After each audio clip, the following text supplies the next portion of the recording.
সন্তানের মুখে একটু হাসি দেখার জন্য মা বাবা কতটাই না কষ্ট করে, তাই না? আর আজকে আমার রামিম হচ্ছে হঠাৎ করেই বলতেছে, আম্মু আমাকে একটু পাস্তা রান্না করে দাও। পাস্তা আমার খেতে খুবই ভালো লাগে, আমার পছন্দের খাবার, একটু রান্না করে দাও না। আর ও আমার কাছে শখ করে চাইছে আর আমি রান্না করে দেব না, তা কখনো হয়? তাই তো আমি আজকে আমার বড় ছেলের জন্য পাস্তা রান্না করলাম। তো আমি কিভাবে পাস্তা রান্না করলাম সব কিছুই আপনাদের মাঝে শেয়ার করবো। আশা করি ভিডিওটা ভালো লাগবে। আসসালামু আলাইকুম, কেমন আছেন আপনারা সবাই? আলহামদুলিল্লাহ আমরা অনেক ভালো আছি। আর এই তো প্রতিদিনের মতন যখনই আমি কাটাকাটি করতে বসবো তখনই হচ্ছে আমার ছোট্ট ছেলেটা হচ্ছে আমার কাজে হাত লাগাবে, যদি ওর বয়সটা কম আর হচ্ছে কাজে মানে বেশি চালু, তো কাজটা তো আমার করে দিতে পারে না, তারপরে হচ্ছে আমার কাজের ভিতর হাত ঢুকাবে, এই হাতটা ঢুকিয়ে হচ্ছে আমার কাজে আরও গন্ডগোল করে, আমার দেরি বানায়। তো যাই হোক, আমি যতই বলি যে আব্বু আমি কেটে নেব, তোমার কাটা লাগবে না, দেখেন লাগতেছে, সে আমাকে কতটাই না হেল্প করতে পারবে, তার কান্দনে মানে বোঝা যাচ্ছে সে মানে আমাকে অনেকটাই হেল্প করতে পারবে, আমার কাজ করে দিতে পারবে। যদিও তার বয়সটা কম, তার কান্নাটা দেখে মনে হচ্ছে না সে আমাকে মনে হয় আজকে রান্না করে আজকে খাওয়াবে। তো যাই হোক, ওর কান্নাটা তো অনেক মজা করে দেখতেছি আর ওই খুশি হচ্ছি। এই খুশিটা দেখে যদিও ও কাঁদতেছে, তারপরেও আমি অনেকটাই খুশি পাইছি যে না আমার ছোট্ট ছেলেটা বড় হয়ে গেছে। আর এই দিক থেকে তো আমার বড় ছেলে তো এই সুযোগটা হাতছাড়া করবে না তার ছোট ভাইরে চেতানোর জন্য। তো ও যখনই কান্নাকাটি করে তো তখনই ওর সুযোগটা খুঁজে নেয় যে এখন ওর ছোট ভাইকে চেতানোর জন্য। তো যাই হোক, দুই ভাইতে তো এখন দুইজনেই লেগে গেছে, ওরা দুই ভাই ওইভাবেই লাগতে থাকুক। আর এই ফাঁকে আমি ফ্রিজে থেকে দেখি কি রান্না করার জন্য বের করা যায়। তো বের করার আগে হচ্ছে আমি কাটাকাটিটা করে নিয়েছি, তো এখন ভাবতেছি যে কি কাটলাম আর কি রান্না করব। তো যেহেতু আমার ফ্রিজে মাছ নাই, মাছ শেষ হয়ে গেছে, যেহেতু মাছ শেষ ফ্রিজের মাছও শেষ, আর এখন কি রান্না করা যায়, তাই তো আমি একটু বট বের করলাম আর হচ্ছে চিংড়ি মাছ বের করলাম, যে এটা দিয়েই হচ্ছে আজকে রান্না করব। যাই হোক, আগে আমি ছোট ছেলেটাকে খাবার খাইয়ে নই, যেহেতু সারাদিনই কিছুই খাবার খাওয়াই নাই আর হচ্ছে অনেকটাই কান্নাকাটি করছে। আর এখন যেহেতু তার খাবারটা আনছি আর সে এখন বায়না শুরু হয়ে গেছে, আর একে খাওয়াইতে বসলে পড়া তো পাক্কা আমার 1 ঘন্টা নিয়ে বসতে হবে, যেহেতু তাকে খাবার খাওয়াইতে গেলে পড়া তার মুখটা দেখলে পড়াই শান্তি, এমনভাবে হাসি দেবে আর এমনভাবে মুখটা করবে, মানে এই দুষ্টিমাটা দেখতে দেখতেই আধা ঘন্টা পার হয়ে যায় আর আধা ঘন্টা সে তার খাবার লাগে।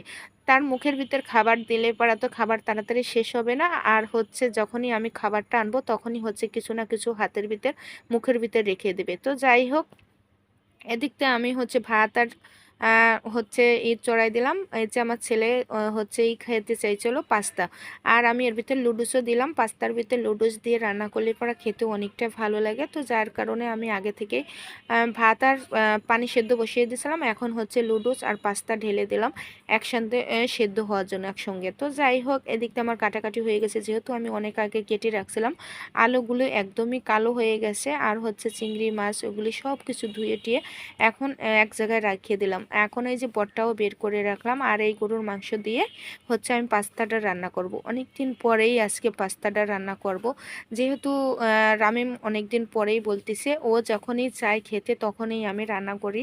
আর যেহেতু আমি এই পাস্তা তারপরে লুডুস একদমই আমার পছন্দ না, আর আপনাদের ভাইয়ারও পছন্দ না, এটা হচ্ছে আমার বড় ছেলের খুব পছন্দের খাবার। তো যাই হোক, আজকে আমি খাবারটা রান্না করলাম। তো আমি এখন এই চুলে হচ্ছে ভাজির জন্য মরিচ পেঁয়াজ ভাইজে তার সঙ্গে হচ্ছে চিংড়ি মাছটা দিয়ে হচ্ছে ভেজে নিলাম, আর এখন হচ্ছে আমি পেঁপেটা দিয়ে দিলাম। আজকে আমি পেঁপে হচ্ছে চিংড়ি মাছতে ভাজবো আর হচ্ছে গরুর বট রান্না করব। এই তো আমাদের রাতের খাবার। আর হচ্ছে এই পাশের চুলায় হচ্ছে, যেহেতু আমি ওই যে পাস্তা রান্না করব গরুর মাংস দিয়ে, তো তার জন্য মশলাটারে আগে ভালোভাবে কষিয়ে এখন হচ্ছে গরুর মাংসটা দিয়ে এখন ওই যে একটু কষা হওয়ার জন্য ঢেকে দিলাম। যাক, এটা হতে হতে আমি হচ্ছে এই প্লেট বাটি করা ধুয়ে নেব।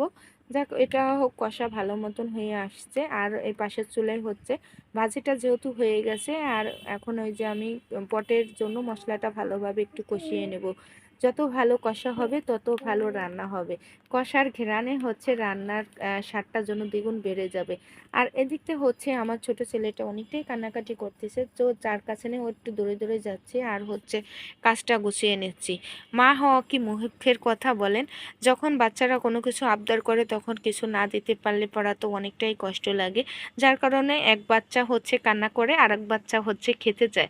তো আরেক বাচ্চা হচ্ছে আমার কাছে থাকবে, কোলে থাকবে, আমাকে কোনো কাজ করতে দেবে না। আর আমার বড় ছেলে তো তার খেতেই মন চায়, তার বয়সটা হচ্ছে এখন, খাওয়ার তো খাবে না বলেন। তো যাই হোক, এখন আমি ওই যে মশলাটা ভালো মতন কষিয়ে এখন হচ্ছে আমার বটটা দিয়ে দিলাম, আর গরুর বটটা দিয়ে দিলাম। আর এখন এই পাশের চুলায় যে গরুর মাংসটা দিয়েছিলাম পাস্তা রান্না করার জন্য, সেটাও হয়ে আসছে। এখন হচ্ছে আমি তাওয়ায় ঢেলে নিলাম, যে তাওয়ায় হচ্ছে পাস্তাটা ভাজবো।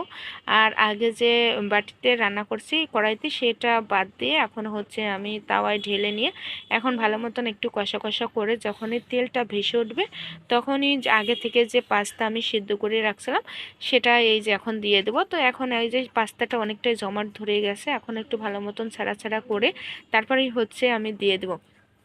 এখন এটা দিয়ে হচ্ছে ভালো মতো নাড়ে চেড়ে ভাইজে নেব পাস্তা আর লুডুস। এখন কিন্তু আমার পাস্তা আর লুডুসটা ভালো মতো নাড়লে চালেই পাস্তাটা রান্না হয়ে যাবে। পাস্তাটা রান্না করতে একদমই সহজ, কিন্তু খেতেও কিন্তু অনেকটাই ভালো লাগে।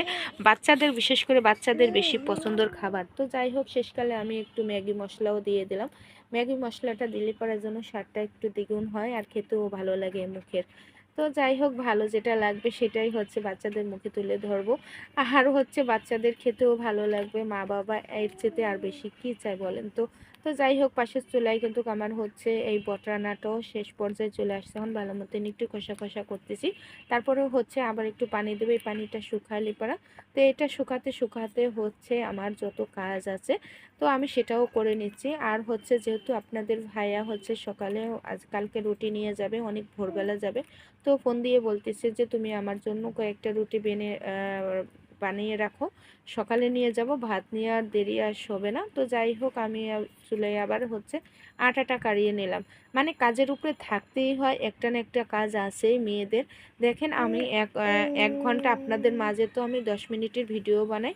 তো এই 10 মিনিটের ভিডিওর ভিতরেও কিন্তু আমি আরও কত যে কাজ করে তার কোনো হিসেব নাই। আমরা তো উপরেতে অল্প করে ছোট করে ভিডিও বানাই, তাই তো অনেক আপু ভাইয়েরা শুধু বলে যে আপু তুমি কি সারাক্ষণ ভিডিওই বানাও, ভিডিও বানাও। না রে আমার আপু ভাইয়ারা, সারাক্ষণ আমরা ভিডিও বানাই না। তোমাদের এই 10 মিনিটের ভিডিও দেখে মনে করো যে না, সারাদিন আমরা বুঝি ভিডিওই বানাই। এর মাঝখানে যে আমরা যে কত কাজ করি তার সেটি আর তো তোমাদের তুলে দেখায় না। যদি তুলে দেখায় তাহলে যে কয় ঘন্টা হবে তার কোনো হিসেব নাই। তো যাই হোক, অনেক কথাই বলে ফেললাম। আর এদিক থেকে আমার কিন্তু কথা বলতে বলতে ভুঁড়িটাও ভালো মতন কষা কষা হয়ে গেছে। এখন হচ্ছে আবার একটু পানি দিয়ে তারপরে হচ্ছে এখান থেকে গায়ে গায়ে রাখবো আর একটু টানিয়ে ফেলবো। তো যাই হোক, আমি পাশের চুলায় কিন্তু জিরেটাও ভেজে নিয়েছিলাম। আর জিরেটা ভেজে রেখে দিছি, যখন আমার এই ভুঁড়িটা গায়ে গায়ে চলে আসবে পানিটা, তখন হচ্ছে আমি ওই জিরে ভাজা আর হচ্ছে এলাচ ভাজা যেটা গরম মশলা, তো ওটাই দিয়ে দেবো। আগে থেকে যেহেতু আমার গরম মশলা করা নেই, তো যার কারণে ওটা দিয়ে দেবো। আর যখনই আমি রুটি বানাবো, তো তখনই ভাবি বলতেছে আপনি যেহেতু বানাবেন ওই সাথে আমিও রুটি বানিয়ে নেব। তো যাই হোক, ভাবিও বানাচ্ছে, আমিও বানাচ্ছি। আর এখন আমার বানানো শেষ, এখন আমি হচ্ছে হালকা করে সেকে রেখে দেব ফ্রিজে ফ্রোজেন করে। তারপরে হচ্ছে কালকে সকালে আপনাদের ভাইয়াকে ভেজে দেব। তো আমি এই যে হালকা করে প্রথম এক উল্টেন দিলাম, আর পরে আর একটা উল্টেন দিয়েই উঠিয়ে ফেললাম। দেখছেন, এইভাবেই হচ্ছে ফ্রোজেন করে আপনারা 1 মাস রুটি রাখতে পারেন একদিন বানাইয়ে। আমি এভাবে হচ্ছে 5-6 দিনের বানাই রাখি, যেহেতু আপনাদের ভাইয়াই শুধু রুটি নেয়, অফিসে যাওয়ার সময় রুটি নিয়ে যায় 2-1 দিন পর পর। তো আমি 1 সপ্তাহের জন্য এভাবে বানিয়ে রাখি, আমার জন্য কাজে অনেকটাই হেল্প হয়। যেহেতু আমার ছোট বেবি আছে, অনেকেরই ছোট বেবি আছে, দেখা যাচ্ছে বেবির জন্য হচ্ছে রুটি খাওয়া হয় না। যখন হচ্ছে বেবিরা ঘুমাবে তখন হচ্ছে আপনারা এভাবে রুটিরে হালকা করে বলে তারপরে হচ্ছে হালকা করে সেকে রেখে দিলে পরে হচ্ছে আপনাদের কাজেও অনেকটা হেল্প হবে। এদিকটা রুটি খাওয়ার আফসোসটাও থাকবে না। অনেক ভাবি আছে, এই যে আমার পাশের বাসার ভাবি, আমি তো রুটি খেতে পারতেছি না, আমার মনে হয় আটাতে পোকা ধরে যাবে। তখন আমি বলি যে ভাবি এই তো আমার মতন এরমতি করেন, দেখবেন কি যে আপনার আটাতে কখনোই পোকা ধরবে না, এদিকটা আপনি খাইয়েও শান্তি পাবেন। তো যাই হোক, আপনাদের মাঝেও একটু বলে দিলাম। আর এখন যে আমরা পাস্তা খাবো তার জন্য হচ্ছে সালাদ রেডি করতেছি। তো সালাদ, পাস্তা খেতে গেলে পরে তো সালাদ লাগবেই, সালাদ না হলে পরে পাস্তার স্বাদ একদমই ভালো লাগে না। তো তার জন্য হচ্ছে আমি হচ্ছে পেঁয়াজ, তারপরে মরিচ আর হচ্ছে শসা কেটে নিছি। তো প্রথম ভাবলাম যে শসারে একটু চিকচিক করে নিছি, তারপরে ভাবলাম যে না, ছোট ছোট করে আলু সিঙ্গারার আলুর মতন কেটে নিই, এভাবে হইলে পরে একটু ভালো লাগবে পাস্তায় খেতে। আর হচ্ছে মরিচটাও ছোট করে কেটে এখন হাতে মাখিয়ে নিলাম। এর ভিতরে একটু চিনি দিলাম, লবণ দিলাম, মরিচ দিলাম, পেঁয়াজ দিলাম আর শসা দিয়ে ভালো মতন এই যে মাখিয়ে নিলাম। এখন হচ্ছে আমাদের পাস্তা খাওয়ার পালা।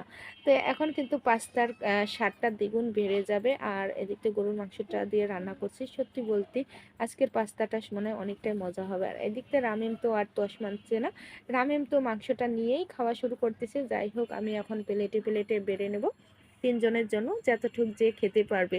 তো আর যে যেখান থেকে আমার আপু ভাইয়ারা দেখতেছেন আমার এই ভিডিওটা, অবশ্যই আপনারা লাইক শেয়ার দিয়ে সাথে থাকবেন। আর আমার ভিডিওটা ভালো লাগলে পরে অবশ্যই লাইক শেয়ার কমেন্ট করতে ভুলবেন না। অনেক আপু ভাইয়ারা আছে ভিডিও দেখতে দেখতে ভুলেই যান একটা লাইক শেয়ার দেওয়ার জন্য। প্লিজ আমার আপু ভাইয়ারা যে যেখান থেকে আমার ভিডিওটা দেখতেছো, লাইক শেয়ার দিয়ে সাথে থাকো অ্যান্ড আমার ইউটিউব চ্যানেলটা সাবস্ক্রাইব করো প্লিজ। আর হচ্ছে আমাদের পাস্তাটা কেমন হয়েছে এবার আপনাদের ফাইনালি জানাবে। আমারই বড় ছেলে যার খেতে মনে চাইছে এই পাস্তাটা, সেই আপনাদের ফাইনালি জানাবে কেমন হয়েছে। আলহামদুলিল্লাহ, তার কাছে অনেক ভালো লাগছে, আশা করি আপনাদের কাছেও ভালো লাগছে। আল্লাহ হাফেজ।